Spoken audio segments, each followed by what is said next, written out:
Alors voilà, deuxième partie. Deuxième partie, parce qu'on a fait on était là hier, quand Anne Perrière. Exactement. On a fait 3 heures à peu près d'enregistrement. J'exagère, Oui. mais presque. Les gens ont des choses à dire en Abitibi. Et là, on a une nouvelle batch de monde. Je pense qu'on peut, on peut dire ça comme ça. Henri, Jacob, comment ça va? Moi, ça va très bien, toi. On se retrouve. Oui, pour la deuxième fois. C'est la deuxième fois. La dernière fois, c'était en 2023, je pense. On était dans le bois.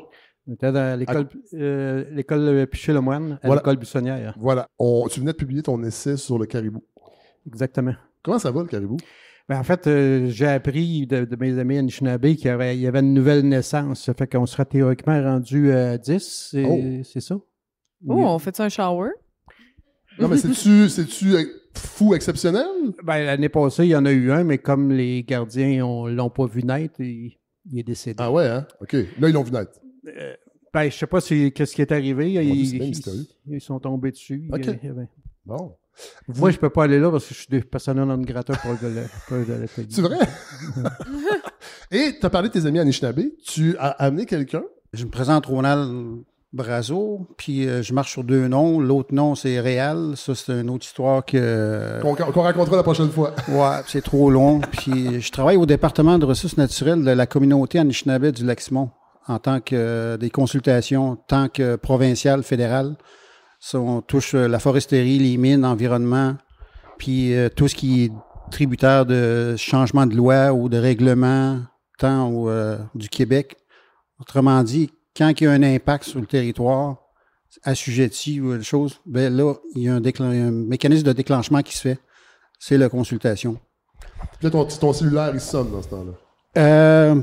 Ouais, mais il y a des fois qui sonnent avant, juste par mégarde, là, tu sais, pour t'avertir. Là. Ouais. Parce que ça arrive souvent qu'on apprend aussi par les nouvelles qu'il y a un règlement ou un changement qui se fait, une direction provinciale ou fédérale, vice-versa. Là. C'est ça que ça arrive souvent, puis que, tu sais, nous autres, en tant qu'une Première Nation, on arrive de loin. Dans quel sens? Qu'est-ce que tu veux dire? Ben, tu sais, si tu regardes toute l'histoire, tu sais, tu n'en cacheras pas, là, tu sais, le pensionnat, tout ça, on était exclus, on était, c'est comme qu'on dit, un peu enclavés dans une réserve fédérale, puis c'est les autres qui gèrent. Puis même la loi d'aujourd'hui, je suis encore mineur, jusqu'à 99 ans. Ah ouais. Je deviens majeur à partir de là. Ah ouais. Fait que tous mes biens, puis tout ça, ben, c'est papa fédéral qui l'a. Merci d'être là, Ronald, vraiment, parce que, bon, avec Henri, c'est Henri qui m'a dit, je pense que ce serait important qu'il soit là. On va parler du projet de loi 97. Et la dernière fois, l'avant-dernière fois que je suis venu, Marie-Hélène, Massy et moi, Oui, salut, Fred. c'est à Val-d'Or. On s'était vu à Val d'Or. Puis ça, selon moi, c'était un des premiers épisodes Sur la de route. la balado. Sur la route. Ouais. Ouais, tout à fait, c'est la saison 1. Ouais. Comment tu décris? Je suis autrice, compositrice, interprète. Ouais. Je fais les 3, puis des Ouais. fois, toutes mélangées ensemble, ça fait des chansons. Ouais. Puis toi, t'es pas de Rouen, là. Non, moi, je suis d'Amos, OK. la ville sainte de l'Abitibi, Ah ouais? n'est-ce pas? C'est- Ben, c'est- avec Amos, les fesses, Ah ouais, c'est c'est- son toton d'acier, ça, C'est faut ça, jamais l'oublier. c'est la cathédrale? La cathédrale, exactement. c'est ça. Est-ce que c'est des gens un peu... Amos, on est très, très snob. Très, très snob. C'est vraiment... et c'est vrai, et ça reste. Ouais. Mais toi, ce qui te sauve, c'est que t'habites plus à Amos. Ce qui me sauve, c'est que j'ai vécu à la Motte pendant 13 ans, puis que maintenant, je vis à Rouen, puis que j'ai resté Bon. à l'extérieur. Fait que c'est correct. Je suis rendue norandienne. Ce qui me sauve, c'est que je respire de l'arsenic depuis 3 ans maintenant. Fait que je suis correct. Je suis parmi les miens. Et toi, tu m'as dit, ouais, ça serait cool si je suis là pour parler de la loi 97, parce que... On va parler un peu de ce qui se passe au Témiscamingue, parce que j'ai l'impression que c'est souvent... Pas évacué, mais on parle souvent de la BTB, puis on met toujours les deux régions ensemble, mais on peut dire que c'est 2 régions différentes, quoi. Absolument. Puis si on prend c'est des régions, je veux dire, géographiques, la biodiversité est complètement différente dans ces 2 milieux-là, premièrement. Puis ensuite, pour des raisons là, de développement économique, ces 2 régions-là, la colonisation s'est pas faite de la même façon. C'est des communautés Anishinaabe qui sont au Témiscamingue, en Abitibi. Et on est en territoire non cédé partout. Ouais. Ça change pas. Ouais. Et puis, moi, j'ai passé du temps à Témiscamingue dans la dernière année pour réfléchir la liberté puis le monde du travail dans des villes mono-industrielles. C'est ça le projet que je viens de faire, Death Train. Ouais. Puis, Ce projet-là, il s'est décliné comment? il s'est décliné par une marche-concert là-bas, des résidences, puis un balado qui enchasse ces rencontres-là que j'ai faites. C'est des lettres sonores adressées à du monde que j'aurais aimé qu'il soit avec moi. Puis Témiscamingue, c'est une ville, c'est ça, portée par 2 communautés Anishinaabe très vivantes, très fortes, toute une communauté francophone, keb, anglophone, puis un métissage super intéressant, dans une ville dite monoparentale par son ancien maire parce que l'usine allait fermer. Ah ouais. Ça ne s'invente pas, ces affaires-là. Ouais. Et donc c'est ça, c'est une invitation à rentrer dans ce monde-là puis à parler de l'assignation des territoires. C'est pour ça que ça m'intéressait beaucoup de pouvoir entendre Henri puis M. Brazeau, que je suis contente de rencontrer, pour être capable de naviguer dans cet enjeu-là en ce moment qui est la refonte du régime forestier, alors qu'on le sait que ça fonctionne très mal depuis longtemps.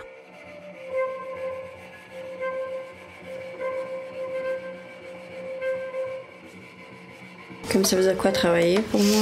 Ouais, peut-être. C'est de la liberté. Genre, je sais pas. C'est quoi la liberté pour toi? Ben, c'est de l'argent, c'est pas quelque chose comme, c'est pas dans mes valeurs, mais c'est quelque chose que t'as besoin dans la vie si tu veux ce que tu veux. Tu sais, si tu veux y aller faire comme du camping, mais il faut une tente, il faut ça, il faut ça, il faut ça. Il faut que tu travailles pour y aller faire ta fin de semaine camping.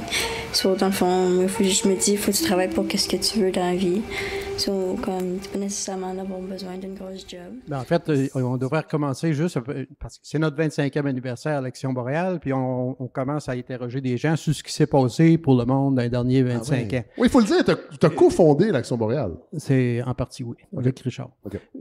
En fait, ce qui s'est passé après l'erreur boréale, il y a eu une grosse commotion et le gouvernement a réagi en mettant à notre demande et avec les pressions qu'on a faites, il y a eu une commission scientifique pour étudier le dossier de la forêt. Nous, on s'entendait à ce que ça soit assez mitigé, mais le rapport Coulombe, qui est arrivé 2 ans après, en 2003, ce qui est arrivé, c'est qu'ils nous ont dit qu'il fallait absolument changer la façon de faire la forêt, qu'on surexploitait la forêt, ce qu'on disait depuis des années. C'est le Parti québécois qui est au pouvoir à l'époque? Oui, c'était le Parti québécois qui était là. Okay. Puis c'était M. Chevrette qui était Chevrette.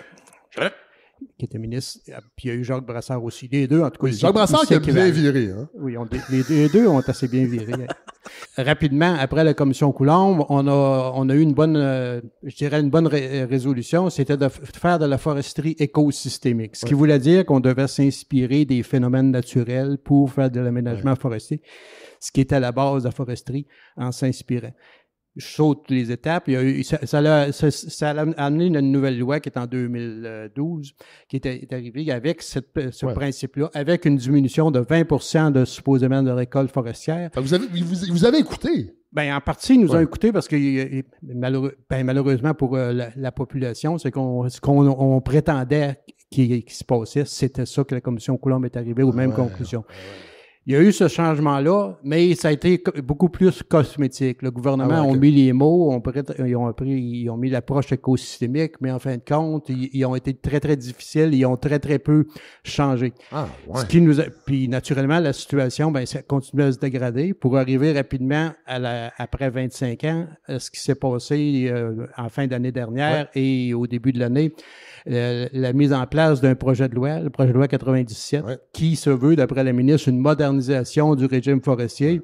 Et pour nous, c'est carrément le contraire. C'est une privatisation de la richesse naturelle et de l'héritage de nos enfants, qui est la forêt boréale. En quel sens c'est une privatisation? En fait, il sépare le territoire en 3 zones, c'est ça? Exact. En fait, c'est un principe qu'utilisent, qui ont encore manipulé, parce que le principe ce qu'ils appellent le principe de triade, c'est ça, c'est qu'il y aurait 3 zones, mais il n'y a pas de question de parler que c'est 1%, 10, 15, 20 ou 30%.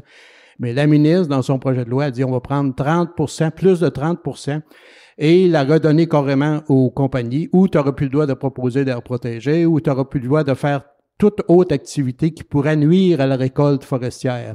Et la forêt au Québec, 80 quelques % appartient à tous les Québécois. Et ça voudrait dire qu'on perdrait un 30% de ce territoire-là pour le redonner juste aux compagnies. Ce qui est, à notre point de vue, scandaleux. Et c'est pour ça qu'on a vu dans tous à la commission parlementaire et dans les médias, tout le monde se prononcer contre, les communautés autochtones en premier, qui, grâce à eux, on a pu voir que le gouvernement essayait de faire des ententes secrètes. Ils ont fait signer des papiers ouais, hein? et aux compagnies et même à des groupes environnementaux de la ville pour dire que vous parlez pas de ce qui se passe, on va essayer de passer Est-ce ça qu'il y a des en groupes douce. environnementaux qui ont signé? Exactement. Ah ouais? Des groupes de ville. OK. On les a dénoncés publiquement, d'ailleurs. Ouais, il paraît, Henri, que c'est là-dessus, on peut compter sur toi pour nommer les choses. Ah. On me Ouais, chuchote ça à l'oreille. Ben, c'est ça. J'ai déjà été servant à messe, mais je suis pas catholique pratiquant. Tu sais. T'es bon pour sonner les cloches, hein, À c'est peu ça? près ça. Tu sais. mais en fait de compte, c'est ça, c'est que grâce aux communautés autochtones qui ont amené sur la place publique ce processus-là qui se passait en catimini, Ouais. là, que le ministre voulait passer au printemps, voulait passer de la loi tout de suite au printemps.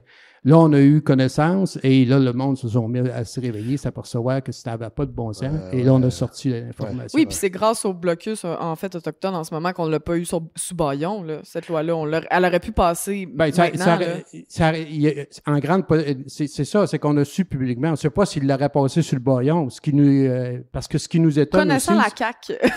Ouais. Non, je connaissais la CAQ, mais moi, ce qui nous a surtout surpris, nous autres, c'est la timidité des autres partis politiques. On n'entend pas trop parler, qui se prononcent pas fort.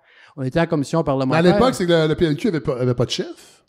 Mais Québec solidaire non plus, c'est pas clair. Mais avec tout le tumulte qu'il y avait dans les médias, justement, la campagne pour la chefferie, il aurait dû avoir un Blackburn ou un autre candidat qui aurait ramassé le dossier puis se faire du capital politique, ce qu'ils n'ont même pas fait.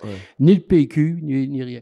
Et ce qui nous amène à ce que la ministre a fini par dire après la commission parlementaire, parce que tous les intervenants, sauf les compagnies forestières et leurs représentants, ont tous unanimement dit que ça n'avait pas de maudit bon sens. Même les travailleurs forestiers qui n'avaient pas le même point de vue que nous autres. Ça, c'est assez nouveau, donc ils se joignent à la contestation. Exactement. Puis qu'ils disent que eux autres même, dans leur rapport, dans leur mémoire, ils disent il nous reste 5 à 10 ans de foresterie, ils sont continus comme ça. Là. Puis, et les petites municipalités, parce que le ministre prétendait qu'elle faisait son projet de loi, c'était pour plaire aux petites municipalités. Même les petites municipalités, ils sont allés devant la commission parlementaire, ont dit exactement la même chose. Si on va de l'avant avec ça, c'est la fin autant pour nous autres, de 7 à 5 à 10 ans. Fait qu'en fin de compte, ce projet-là, c'est vraiment l'enterrement de ce qu'on veut, en tout cas, c'est enterrer toute possibilité aux citoyens d'avoir un mot à dire, parce que même la seule place qu'on a un mot à dire dans les régions, c'est ce qu'appellent les comités de gestion intégrés des ressources, qui, elle veut les éliminer et nous donner plutôt ce qu'elle appelle un aménagiste qui va être sous les ordres du forestier en chef, qui va nous dire, lui ou elle, ça va être un ingénieur forestier, ça c'est sûr. Ah ouais, hein?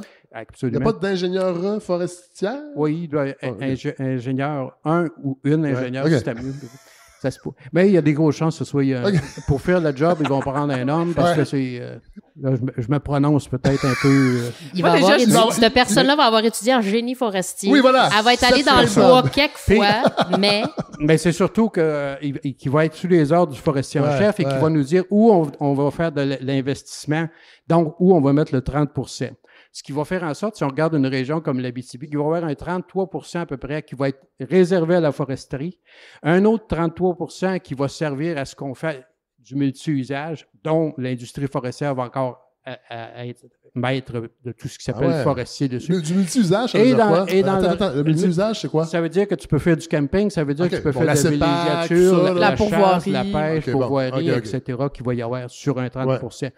Et le dernier 30 % ce qui va rester, les restants, où il n'y a pas de bon bois, où il n'y a pas de possibilités trop forestières, là, on va pouvoir proposer des aires protégées. Ah ouais, OK. Mais ici, en Abitibi, il y a 60 % du territoire qui est sous claim minier. Et ça, c'est exclu de facto. Donc, dans notre 30 %, on a probablement la moitié qui va déjà disparaître en partant.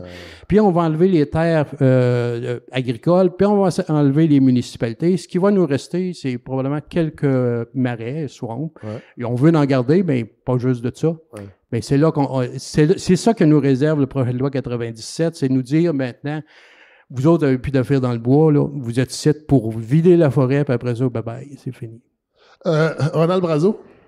Henri, tantôt, il a dit, avec Coralie, c'est grâce au blocus, c'est les Premières Nations qui ont sonné l'alarme. Est-ce que vous avez l'impression d'être mieux entendu qu'il n'y a pas si longtemps, il y a 25 ans? Ben, moi, je te dirais oui puis non.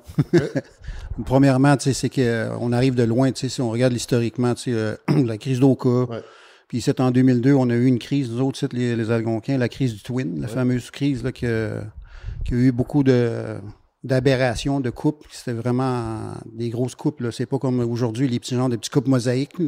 Ben, c'est ça, c'est qu'il y a eu une coalition avec les 3 communautés pour essayer de ça, c'était dans le temps avec Chevrette. Là. Puis là, anciennement, nous autres, on voulait être tenus à être consultés parce que c'était en 82, il y a eu la Constitution. Puis là, vu qu'ils ont commencé à comprendre le système, nous autres, les 3 communautés, on a fait un blocus, puis il y a eu beaucoup de... Ça a brassé pas mal. La police, puis les chefs. Les chefs, ils sont fait arrêter aussi. Puis c'était une première au Québec d'arrêter des chefs. C'est comme si on arrêterait le premier ministre, tu sais. Puis suite avec ça, là, aujourd'hui, oui... vous n'en entendez pas bien parler, nous autres, les Algonquins, ça, on a appris de nos erreurs, tu sais, comme du passé. Là. Fait que là, on utilise à cette heure le principe de la loi juridique, puis d'essayer de forcer le côté juridique, puis de le tester. C'est avec la déclaration de l'ONU, comme le Québec ne reconnaît pas quand même nos droits. Pourtant, à travers toute la Terre, tout le monde sont reconnus. Puis ici, au Québec, on n'est pas reconnu d'une première barre, tu sais. Puis le gouvernement, puis il y a eu la commission Vérité et Réconciliation, puis ils ont mis beaucoup de critères pour ça, dont un des premières, c'est la reconnaissance, d'une Première Nation, qu'on est là, qu'on habite, puis que, c'est juste pour avoir, nous autres, en tant qu'une Première Nation, c'est un des chevaux, c'est un des affaires qu'on veut avoir, c'est la reconnaissance d'une prime de bord. Parce que tant que tu n'as pas de reconnaissance, t'es comme, excuse-moi, c'est la carte, t'es rien. Ouais. Fait que le Canadien de Montréal, maintenant, il fait des reconnaissances territoriales, fait que ça va bien, là. Ouais, ben c'est... Moi, ça me semble suffisant. Ouais. On dit ce match est dans un territoire non cédé. Ouais, ben c'est ça. Ben ils l'ont reconnu par rapport à que c'est les Autochtones qui ont fait la première chose. Qui ont inventé ça. Ben oui, on fait des jokes. C'est pour ça qu'ils reconnaissent. Oui, puis ça s'arrête là après ça, souvent. Ben c'est ça. Ben au moins, c'est ça. Ben sauf que l'instance gouvernementale ne le reconnaît pas. C'est quoi le processus? Parce que là, je sais qu'il y a plein de communautés là, qui ont des processus différents. Là. Il y a le chef Atikamekw, il y a Dave Petitcoué qui est en train de faire des blocus. C'est quoi le processus qui est engagé en ce moment pour la communauté Anishinaabe? Ben là, présentement, c'est tout le côté voie juridique. Là, on envoie des lettres, tout ça, parce que c'est là qu'au bout de la ligne, ce qu'on a tout tenté jusqu'au bout, c'est d'arriver à une entente, une écoute, puis de se faire respecter nos recommandations. Parce que, tu sais, au Québec, ils ont eu des rencontres d'un gauche à droite, pour le réforme, dont les environnementalistes, vous n'étiez pas là, vous autres, hein? Ils n'ont pas invité l'Action Montréal? Henri, prends ton micro. Ouais, les écologistes. Pas l'environnementaliste, mais je suis un écologiste. Ouais. Attention, nuance. D'autant plus sur ça. C'est pas pareil, ça? Il y a plusieurs catégories. Il y a les animalistes, ceux qui veulent protéger les animaux, tu ne peux pas y toucher. Tu as les environnementalistes qui s'occupent plus du côté juste, mettons, l'environnement en tant que tel. Ouais. Mais l'écologiste tient compte des humains, tient compte des revendications, etc. C'est le système. Et naturellement, pour le territoire, mais on reconnaît que les humains sont des fois pas positivement nécessairement. Oui, je comprends. Je savais pas qu'il y avait des tensions comme ça entre environnementalistes et écologistes. En fait, vous êtes un peu les dans le fond, les écologistes, c'est les environnementalistes d'Amos. C'est un peu les snobs. C'est ça que je comprends? Je vais te donner un peu. Je vais te donner un exemple. Les environnementalistes, pour moi, ils acceptent des grosses subventions du gouvernement. Ouais. Nous autres, on n'en accepte pas. Il y en a qui signent les mauvais documents en ce moment. Là. C'est ça. Là. Et les environnementalistes ont plus de chances de devenir ministres après. Hein, si je comprends. Il y a des bonnes chances, puis ils signent des ententes secrètes après. Genre WWF, environnementaliste, ils acceptent des subventions de Coke. Ah ouais. Là, je parle pas de WWF, je parlais plus au niveau du Québec. Moi, je voulais les critiquer, c'est juste moi. Monsieur Brazeau, tantôt, vous parliez des voies légales, puis là, les environnementalistes, écologistes et animalistes et toutes les istes n'étaient pas là, mais vous étiez là pour mettre pression en ce moment sur le gouvernement avec le bill qui est là. Puis comment la communauté... Parce que quand on pense au territoire, je me dis c'est aussi reconnaissance des usages du territoire qui sont pas là quand on bafoue autant d'espace de ces forêts-là. Comme on dit, la loi 97, c'est remettre ça à la poubelle. C'est ça qu'on voudrait. Ouais. D'une partie, c'est oui, on ne pourra pas le changer, tout ça. Mais sauf que c'est comme Henri qui mentionnait tout à l'heure, il y a eu la commission Coulombe, qui est tributaire d'une nouvelle réglementation qui était supposée de se faire là-dessus. Là, il y a 20 ans qui vient de passer. On s'entend, hein? Puis il n'y a jamais eu de bilan en arrière de tout ça, puis de voir qu'est-ce qu'on a fait depuis de 2002 à aujourd'hui. Tu sais, quand il y a eu la commission Coulomb, tout ça, ça se tient-tu, là? Puis nous autres, en tant que Première Nation, tu sais, on sent que non. Tu sais, il n'y a pas eu vraiment d'un côté. Oui, on a parlé, tu sais, ils ont sorti, tu sais, regarde, on a sorti tous les grands, les AIPL, tu sais, les valeurs écosystémiques, tu sais, les forêts de proximité. Qui ont été mis de l'avant. Qui ont mis ça de côté, là, aujourd'hui. Tu sais, là, il défriche, puis on revient comme qu'on est. La manière que moi, qu'on le ressent, c'est ça, c'est comme si on retourne avant. Tu sais, on parlait, tu sais, tout bonnement, tu sais, en 2012, là, tu sais, le coupe à blanc. Ouais. Là, c'est rendu, avant ça, ils ont appelé ça un CPRS. Après ça, c'est rendu, c'est du CR. C'est quoi ça?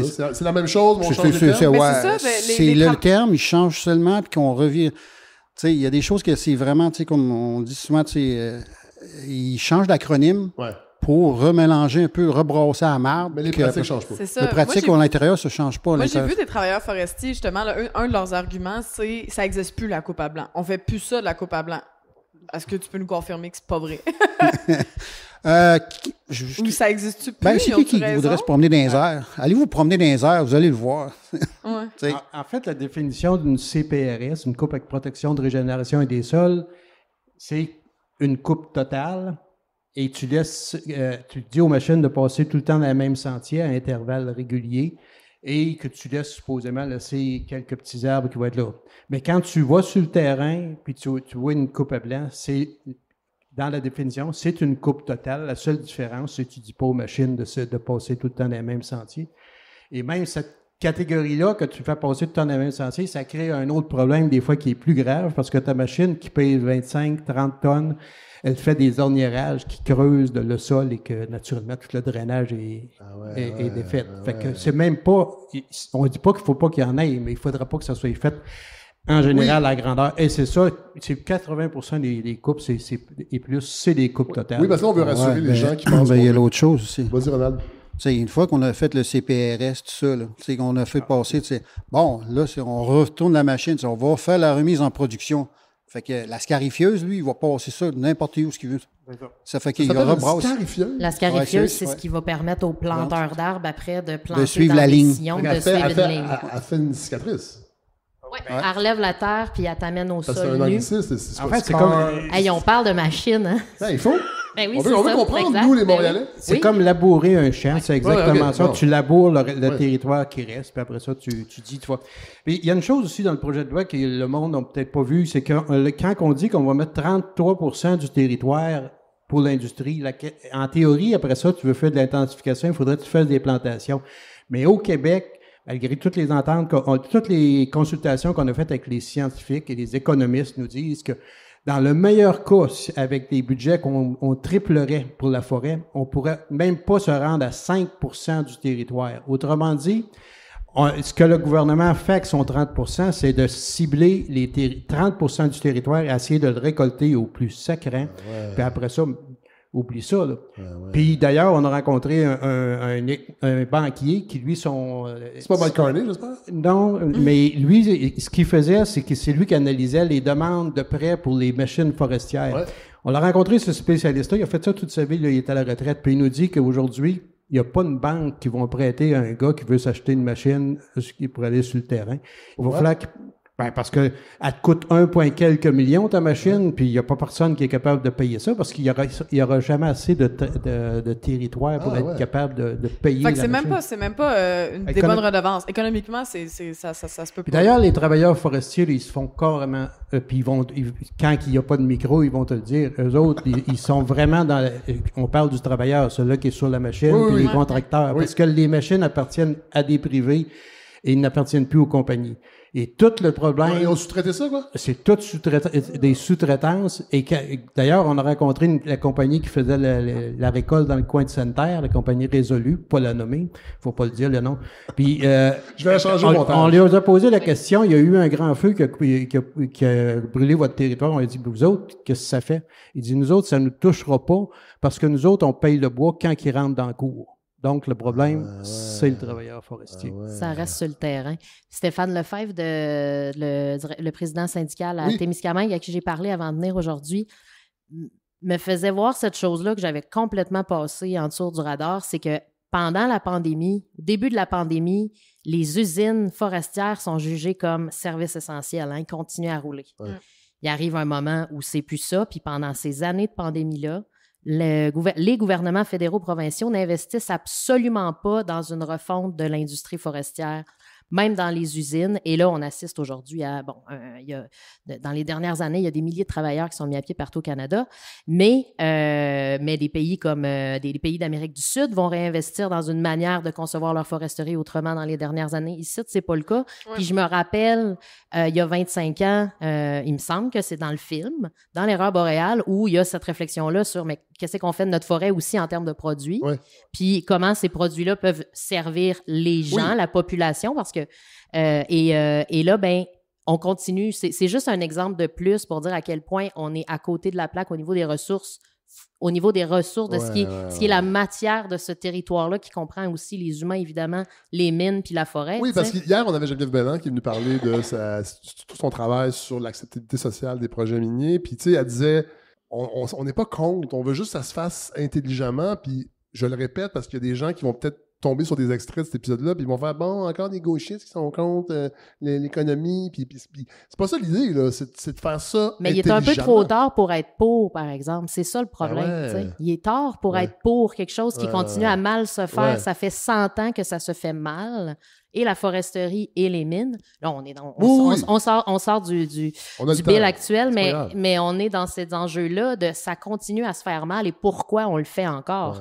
On a une discussion tout à l'heure sur c'est quoi cet enjeu de la transition. Est-ce que ça existe vraiment? Tu sais, je sais qu'il y a des gens qui n'aiment pas quand on parle de colonialisme au Québec parce que ça vient du fédéral, puis nous, on n'est pas comme ça, puis... Mais c'est une vision coloniale de comment on... Impériale, coloniale, sur les pressions sur les populations, sur les personnes, avec aucune vision d'avenir, même avec de dire on a une ressource, on va continuer. Les gens seraient d'accord si c'était bien fait. C'est une vision de prédation qui est encore là. Elle est difficile à sortir on est difficile à sortir de là comme institution publique parce que les communautés, ça fait longtemps qu'ils voient d'autres choses. Le monde de Témis puis de Eagle Village, ils ont envie de reprendre leur usine. Ils l'ont déjà fait dans les années 70. Ça a marché pendant un bout. Les gens, ils sont ailleurs. En fait, il faut qu'on sache au Québec, depuis l'Erreur boréale, toutes les années qui se sont écoulées, les vérificateurs généraux arrivent aux mêmes conclusions. Le Québec fait un trou à chaque année. Ça nous coûte plus qu'un demi-milliard par année pour faire juste continuer. C'est capoté, ça. C'est vrai que c'est même pas rentable, même pas pour notre gouvernement. Notre gros problème, c'est que nos gouvernements travaillent sur 4 ans, puis la foresterie, mais ça devrait être planifié sur 250, 300, 400 ans. Fait que... Il n'y a pas juste les artistes qui sont trop subventionnés. L'industrie forestière aussi. Là. Aussi le monde de la pizzeria. Ronald de Brazo. Ça veut dire, c'est pour ça, d'abord, avec le zonage, là, qu'ils veulent mettre des conditions administratives. C'est dans le mémoire le ministre Blanchette qui a déposé ça, là, tu sais. Ça veut dire quoi? Ben, les conditions administratives, c'est des choses, comme, mettons, comme l'industrie, les autres, ils omettent de faire des réparations, ramasser tout le bois sur le chantier. Là, ils ont des amendes, tout ça. Puis, dont un des choses là-dessus que nous autres, qu'on trouve un peu aberrant, que, on le comprenait pas d'une manière, parce que c'est vraiment tellement écrit, que nous autres, les Anishinabés, moi, surtout moi, là, j'arrive pas à le comprendre souvent, c'est que tu peux pas... Ils disent tu peux plus bloquer l'accès aux industries, pour les industries qui arrivent sur le chantier. Là, après ça, c'est rendu que l'administratif peut imposer que si quelqu'un barre un chemin, comme, mettons, un écologiste, c'est ça, là? Juste pour être ça. Ça, on peut faire ça. Ouais, ben là, non, tu pourras plus le faire. Puis même chose pour nous autres en tant qu'une Première Nation, que c'est notre seul moyen d'outil de se faire valoir notre point de vue. Parce que c'est là c'est rendu quand on fait un blocage de chemin, qu'on a interdit de ça, c'est qu'il y a quelque chose, là, tu sais, hey, wow, là, on fait pas ça pour le fun, là. Non, on n'y va pas de même, là, tu sais, de dire, bon, on a eu beaucoup de campagnes de salissage par rapport, tu sais, à chaque fois qu'il y a un chemin qui se fait, bon, encore les Indiens qui bordent ça, bon, encore ça, tu sais, on manifeste, oui, ben c'est ça le moyen de nous autres, d'outils pour de faire écouter, parce que de se faire comprendre, qui qu'on est en tant qu'une Première Nation, parce qu'on a un droit, nous aussi. Ben, sauf que ça arrive souvent que le fédéral dit « Ah, ben là, il appelle au fédéral. Va donc gérer tes petits Indiens. » Puis que ça arrive de l'autre bord après ça. Nous autres, on est comme à cheval entre les deux. On est sur une réserve fédérale, oui. Mais moindrement qu'on sort de la réserve fédérale, qu'on est sur un territoire public, mais c'est un territoire qui est non cédé. Que nous autres, on ne l'a jamais vendu ni cédé à aucun. Puis on a un droit sur le territoire. Il y a des lots. Il y a des traités qui datent de longtemps. Ouais, ben ici, on n'a pas de traité. Le seul au Québec qui a une affaire, c'est une convention. La convention de la baie James qui a été signée en 1974. Ça, c'est dans le temps avec les cris pour le barrage de l'hydroélectrique. Dans ça, le gouvernement, ils ont dit, toute la ligne des eaux, le partage des eaux, là, tout ce que l'eau découle du site de Rouen, tout ça, ça se ramasse à la baie James. Fait que le gouvernement, il a juste pris tout le territoire, il a fait, on va prendre le bassin versant de tout ça, puis là, on va signer avec les cris. S'il y a quelque chose qui arrive là-dedans, à l'intérieur d'une autre nation qui va venir lever la main, nous autres, on a refusé, nous autres. C'est par rapport à d'autres points de vue, qu'est-ce qu'on voyait, nous autres, en tant qu'une Première Nation. Les Atikamekw aussi, les Inuits aussi ont été impactés sur la Convention. Sauf que l'histoire n'est jamais racontée comme on le voit d'aujourd'hui. Puis c'est ça là, qui est vraiment déplorable pour nous autres. On n'a pas signé la Convention, puis on n'a pas cédé notre territoire. Puis on a un droit là-dessus. C'est ça qui arrive. D'ailleurs, Coralie Laperrière, tu as beaucoup travaillé à préparer le dossier pour qu'on prépare cet épisode-là. Et les médias. Moi, il y a des passages vraiment... Oui, ça me tentait de vous en le partager parce qu'il y a eu des manifestations, notamment à la TUC, là, par rapport aux coupes des travailleurs, parce qu'il y a beaucoup d'usines, en fait, qui sont carrément fermées en ce moment, là, qui sont en pause à cause du blocus. Et la ministre de la CAQ, est-ce que c'est Maïté? Je vais aller chercher. La ministre de la CAQ à la TUC, elle est allée dire, à propos de Dave Petitcoué, le chef Atikamekw, est allée dire, à un moment donné, il va bien finir par se tasser de là, le Joe Blow. Capoté, pareil. Je trouve ça quand même assez fascinant. Puis elle a aussi dit, elle voulait rassurer les travailleurs forestiers en disant non, la CAQ est du bord des travailleurs forestiers. Un moment donné, il faut que le Québec comprenne que la forêt, c'est pas juste des oiseaux puis des cours d'eau. C'est ça. Je connais personne qui pense ça. Mais c'est assez fascinant de faire comme c'est pas juste des cours d'eau, c'est aussi de l'argent, tu sais. Et j'avais un petit fun fact, c'est plus un sad fact, là, parce que ça c'est que j'ai à vous raconter. En fait, on est en pleine guerre commerciale américaine, n'est-ce pas? Et un des gros problèmes qu'on a avec les produits de la forêt au Canada, je sais pas si vous savez ça, c'est entre autres pour torcher les Américains. Parce que les Américains, c'est 4% de la population, mais ils consomment 20% du papier de toilette mondial. Ben voyons. Ouais, donc beaucoup de pulpe, c'est du gros Charmin, là, 4-5 plis, là, tu sais, parce que, il faut torcher ça du Taco Bell, OK? Et, 23% de l'exportation canadienne de forêt, c'est pour le papier de toilette américain. Ah, ouais. Pour le papier de toilette. Je voulais juste vous le partager parce que moi... Je trouve qu'il y a un symbolisme qui fait réfléchir là-dedans. Oui, vraiment. Et c'est 100 livres de papier de toilette par année pour une famille aux États-Unis. C'est beaucoup de papier de toilette. Ça pour dire que la majorité de ce qu'on exporte, au final, c'est pour se ramasser dans... les toilettes dans l'eau. C'est à usage unique complètement. Là. C'est pour ça que dans les annonces de Charmin, il y a tout le temps juste un arbre. C'est vrai? Il y a tout le temps un arbre puis un ours qui pour se ça. Dessus, ouais, c'est ça. Ah, so soft. Time out, sweet. With Charmin Ultra Soft, you can get that cushiony feeling you love while still using less. Charmin Ultra Soft is designed with extra cushions that are soft and more absorbent, and you can use 4 times less versus the leading value brand. We all go. Why not enjoy the go with Charmin Ultra Soft? Il y a le projet C5 qui est passé sous Bayon. Faut quand même en parler parce que lui, on va élargir un peu la réflexion parce que il y a un risque aussi, parce que dans le projet C5, la loi, en fait, qui est passée, on peut contourner la loi sur les Indiens. Hein? C'est-à-dire qu'il pourrait décider que le projet est tellement important qu'on respecte pas les obligations de consultation, puis on va de l'avant. En fait, c'est ça qu'il y a dans le projet, c'est qu'on ne voit pas toutes les conséquences parce qu'il y a tellement et le ministère des Affaires qui s'occupe des Autochtones Et là-dedans, le ministère des Transports, le ministère responsable de la biodiversité, en tout cas, ça coupe un paquet de ministères et de lois. Et là, le gouvernement... tu parles de C5 ou en le gros? C5. Ouais, c'est ça. Le projet de loi C5, ce que le gouvernement fédéral se dit, maintenant, pour des raisons naturellement économiques, et supposément parce que Trump nous fait peur, ben là, on va pouvoir passer outre toutes les études d'impact ou les bureaux d'audience publique, etc., si le gouvernement le veut. Et on va même créer des terrains qui vont avoir la priorité de passer soit des pipelines, soit des lignes électriques. Ou des éoliennes, hein, parce qu'on dit que c'est pas nécessairement du pétrole, ces gros projets-là. Ben, c'est ça. Mais la question, c'est que encore une fois, c'est qu'on va prendre des terres qui sont publiques, puis là, maintenant, on va dire pour des raisons de sécurité nationale, que maintenant, ces terres-là, le gouvernement va pouvoir en faire ce qu'il en veut. Autrement dit, on vote pour des gens qui sont censés nous représenter, puis un coup élu, ça n'a pas pris de temps, ça fait quelques mois. Et ils sont élus, puis là, ils disent maintenant, on n'est plus à votre service, on va être au service de l'exploitation des ressources naturelles et des énergies. Ce qui va peut-être nous sauver, mettons exemple pour la question des pipelines, parce que ça prendrait au moins 10 ans à faire un pipeline. Puis si tu veux une compagnie qui va penser 10 ans en avant, vas-tu construire un pipeline qui va partir de Edmonton puis qui va se rendre jusqu'en Nouvelle-Écosse? Il va y penser peut-être à 2 fois parce qu'il faut que ce soit parce que les autres sont là pour la paix. Oui, bien sûr, bien sûr. Juste une petite nouvelle donne au niveau des forêts. Maintenant, nos compagnies forestières au Québec puis au Canada, la plus grosse compagnie, elle s'appelle Paper Alliance. C'est une compagnie indonésienne qui possède ils ont acheté Résolu, ils ont acheté Domtar. Maintenant, ils ont décidé qu'ils vont appeler les opérations ici au Québec puis aux États-Unis, ils vont l'appeler Domtar pour montrer que c'est régional. Mais c'est une compagnie indonésienne. Notre gouvernement du Québec et le gouvernement du Canada ont laissé faire ça, une prise de contrôle de la plupart tout ce qui est sur papier au Canada. Et là, ils sont maintenant en train d'acheter des compagnies qui font du 2x4.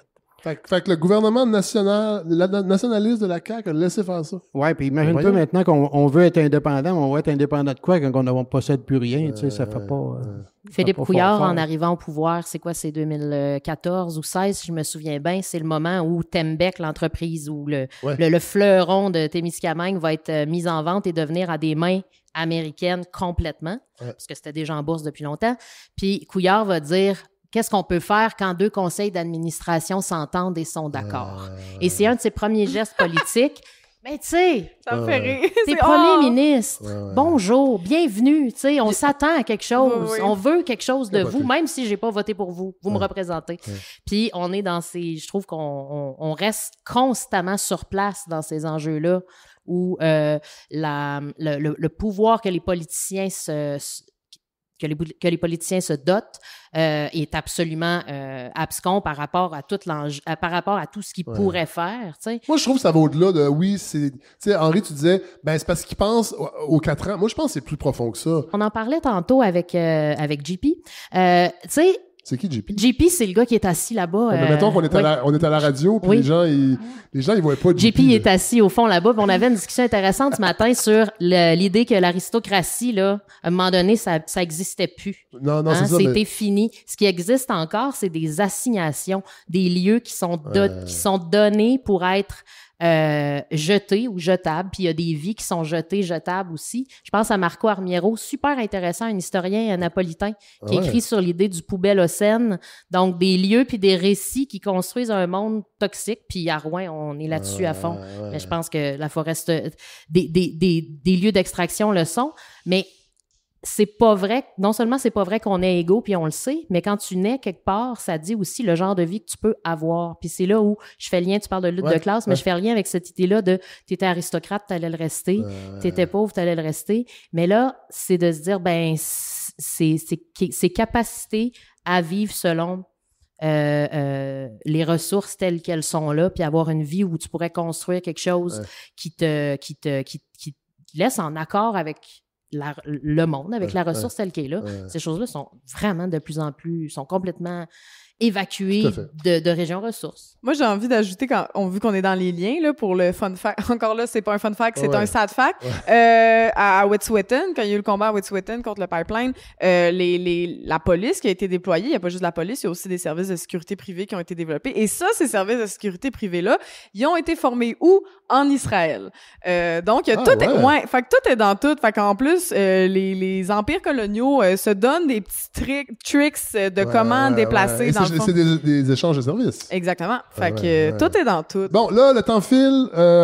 J'aimerais ça qu'on essaie, ça va paraître cucu, là, qu'on finisse sur une note d'espoir.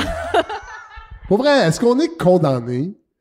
Je le sais que non, parce qu'il y a des gens qui se battent, vous en êtes une preuve, mais reste que il va y avoir un changement de gouvernement visiblement. Je peux pas croire que la CAQ, c'est pas aucune chance qu'il y aurait... Bon. Ronald Brazeau, as-tu confiance? Ce que tu m'as dit quand tu m'as donné rendez-vous à Lac-Simon, t'avais un peu envoyé promener le ministre Charette? Ouais, c'est ça, c'était lors de la COP 15 qu'il y avait eu à Montréal. Ouais. Fait qu'il y a eu les représentants du ministre de l'Environnement, là, Guilbeault au fédéral, il y avait le maire de Montréal, puis tout le monde, puis le grand chef... Mandy Mastigal qui était là, tout ça. Là. Fait que j'ai comme remercié un peu le monde parce que dans ce temps-là, c'était dans la même apogée qu'en 2018, nous autres, on avait reçu un financement du fédéral par rapport à caractériser un territoire qui a créé un aire protégé, qu'on était un peu avant-gardiste, on a mis un peu d'avance, puis là, la province, les autres, ils ont dit, wow, minute, là, on n'a même pas encore écrit, là, c'est une page blanche, là. Fait que ça, puis là, on sait que ça a fait comme un peu un arrêt, puis là, ils ont demandé, c'est bon, ben, puis qu'est-ce qui sortait de là? Nous autres, on a suivi la COP 15 à l'intérieur, puis là, on voyait que ça se tiraillait pour dire non, oui, puis non, on ne fait pas ça, non, on n'est pas prêt, tout ça. Ouais. Se tirailler, puis... Ouais, ben c'est ça, ce coup-là, ben j'étais arrivé en avant, puis j'ai comme dit que, regarde, oui, on veut protéger le territoire. Ben, c'est pas seulement essayer de protéger sur le côté de l'urbanisme, Montréal, Québec, tout ça, qu'on veut créer des aires protégées alentour, vu que c'est vraiment la haute ville. Ben, je faisais un exemple avec l'Abitibi. C'est tellement de lacs et de rivières, puis c'est un beau paysage, puis tout ça, puis on se fait... comment on dit ça, là? On se fait crosser pas à peu près de tout bord sur l'industrie minière puis forestière, puis là, aujourd'hui, ils ont l'audace de le faire à rire au monde, ben c'est ça. Puis le ministre Charette, ben lui, il était là, puis on attendait pour qu'il dépose, tu vas-tu le faire ou pas, tu sais? Fait que moi, j'ai rien qui répondu à lui, toi. Puis lui, il pensait que j'allais donner un éloge, puis j'ai juste regardé dans la face, puis j'ai dit, toi, je t'attends. Fait que c'est ça, là. Puis il a comme regardé avec son visage, là, quoi? T'sais. Son visage de plante verte qui manque un peu d'hydratation. Il ressemble un petit peu à Buzz Lightyear. Puis là, je comprends pas. C'est ça ce que j'arrive, le point de dessus. Je comprends pas de toutes les choses qu'on arrive sur ça. C'est, admettons, comme on parle de la stratégie du caribou. Henri, il y a une bonne connaissance là-dessus. Il était supposé sortir en 2016. Puis là, on est rendu en 2025. On s'en va 10 ans. Puis qu'aujourd'hui, avec le réforme foresterie, ben là, ils vont le sortir ça en 1 an. Puis ils vont donner ça au détriment. C'est ça qui est vraiment de l'incohérence. Puis, on essaie de protéger un territoire, puis le 30% d'air protégé, on ne sait pas comment il va sortir. C'est comme si on met ça en arrière, on va mettre prévisibilité d'avance, on va essayer de faire du zonage pour essayer de sécuriser l'économie. Ben, c'est ça qui est vraiment un peu déplorable que le monde... Puis nous autres, en tant qu'une Première Nation, on arrive de loin. Puis là, aujourd'hui, on est...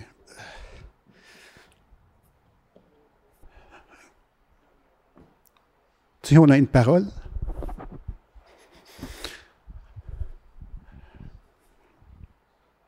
La crainte que j'ai, c'est... on fait ça, on fait pas ça pour le rien. C'est un legs qu'on veut donner. La prochaine génération là, qui va arriver là, qui reste assis, on peut-tu garder quelque chose de propre? Pour les autres qui puissent avancer avec ça. Parce que quand on regarde ça, là, je suis pas sûr qu'on va arriver. Oui, il y a de l'espoir, mais c'est que nous autres, on a toujours pensé aux générations avant. C'est comme vous autres, là, vous économisez, vous faites ça, puis vous mettez de l'argent de côté pour éventuellement laisser c'est pas un legs, là, un testament que vous dites, regarde, cet argent-là, je te fais ça, J'ai travaillé la sueur de mon front pour que tu puisses avoir quelque chose de bien, pour que tu puisses avancer côté d'éducation et vice-versa. Mais le territoire, pour nous autres, c'est ça. Je pense qu'on va finir là-dessus. Which? On peut pas mieux finir que ça. Merci, Ronald Brazo, Merci. vraiment. Henri Jacob, merci. Marie-Hélène Massiémon, merci. Coralie, nous, on va se retrouver sur la route. Voilà. Hey, merci, vraiment.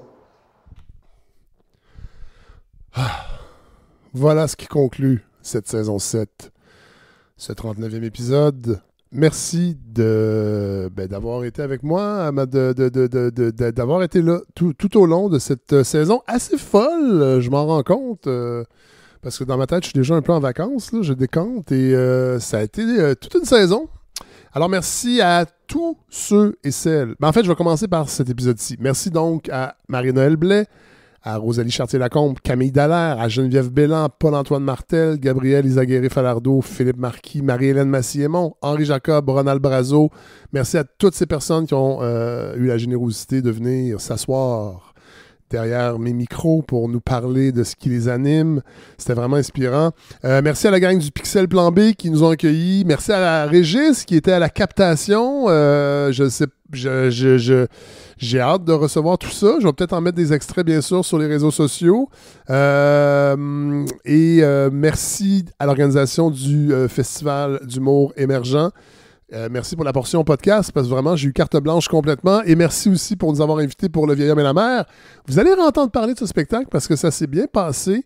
Vraiment. Mais c'est encore un work in progress, mais je vois tellement le potentiel. Puis merci à la gang de Virage aussi. Vous n'avez rien entendu de Virage parce qu'il n'y avait pas de portion podcast, balado de prévu. Mais on a donné un spectacle là. Puis là, j'avoue qu'il y a des choses qui se sont libérées. J'ai libéré des chaînes sur le plan conceptuel et des textes. Et je me suis vraiment éclaté. Voilà. Alors, et j'ai entrevu tout le potentiel. Puis là, je remercie tous ceux qui ont participé à cette... Je ne vais pas les nommer, là, qui ont participé à la saison 7, parce qu'il y a eu beaucoup de monde. Merci à tous les chroniqueurs et chroniqueuses, les nouveaux, les régulières et les réguliers, qui sont la charpente de ce projet. C'est grâce à eux que ce projet-là existe et reste pertinent. On va les retrouver pour la plupart à la saison 8 cet automne. Merci à Communauto. Je dois absolument les remercier parce qu'ils me demandent à peu près rien. Ils me permettent de me promener. En fait, ils me demandent rien.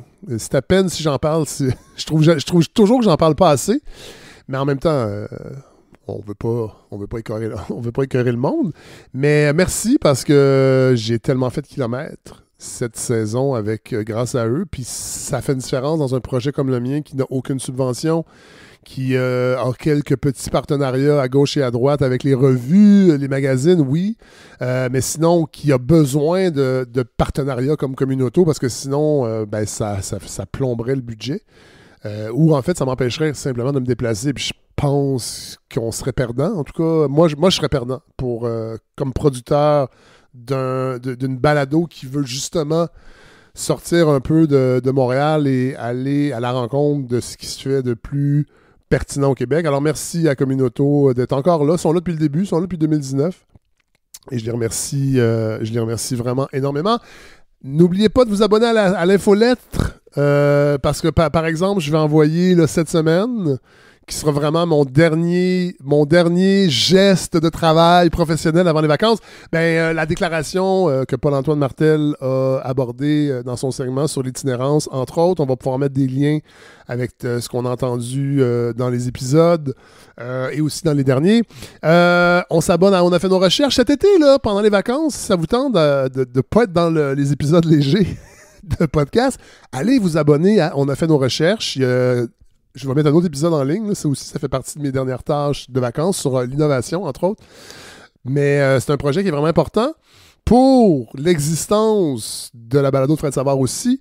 Alors, plus il y aura de gens qui vont s'y abonner, plus ça va avoir un attrait pour les chaires de recherche et ça va amener de l'eau au moulin et ça va faire en sorte que l'empire médiatique que je tente modestement de créer, de gauche, il va continuer à exister. Et n'hésitez pas aussi, dans vos vacances, de parler de la balado. Écœurez le monde qui aille s'abonner aussi, qui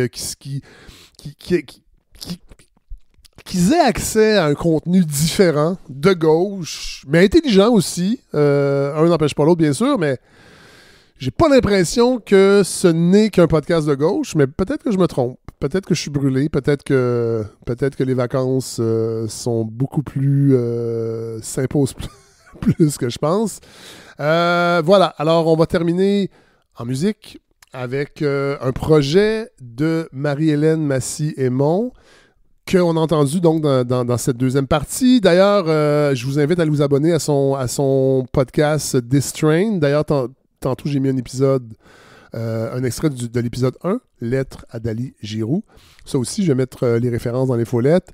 Allez vous abonner à ce projet. Et Marie-Hélène Massy-Aymon fait de la musique aussi solo, c'est-à-dire que à son nom à elle. Mais là, je vais vous présenter un projet collectif que j'ai découvert pendant le montage de cet épisode. C'est un projet qu'elle a fait en 2023 avec Émilie Marie Séguin, qui est une interprète émergente, créatrice de musique, oui, mais de théâtre, qui est aussi artiste visuel, qui est bispirituel queer, d'origine française et Anishinaabe, de Ottawa, Mattawa, North Bay. Et ils ont ensemble publié en 2023 sur Ambiance Magnétique l'album Xajin Malenki. C'est sûr que je le prononce pas bien. Je te promets une forêt. Et j'avais envie, justement, pour faire un rebond sur cette réflexion sur la loi 97, de vous offrir cette chanson qui, je trouve, conclut très, très bien cet épisode 39 et la saison 7. C'est la pièce Mishkiki. Voilà, on termine comme ça, tout simplement. Merci, vraiment, vraiment, vraiment. Je suis vraiment brûlé, il faut que j'arrête, là. Voilà. Bon été.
Oh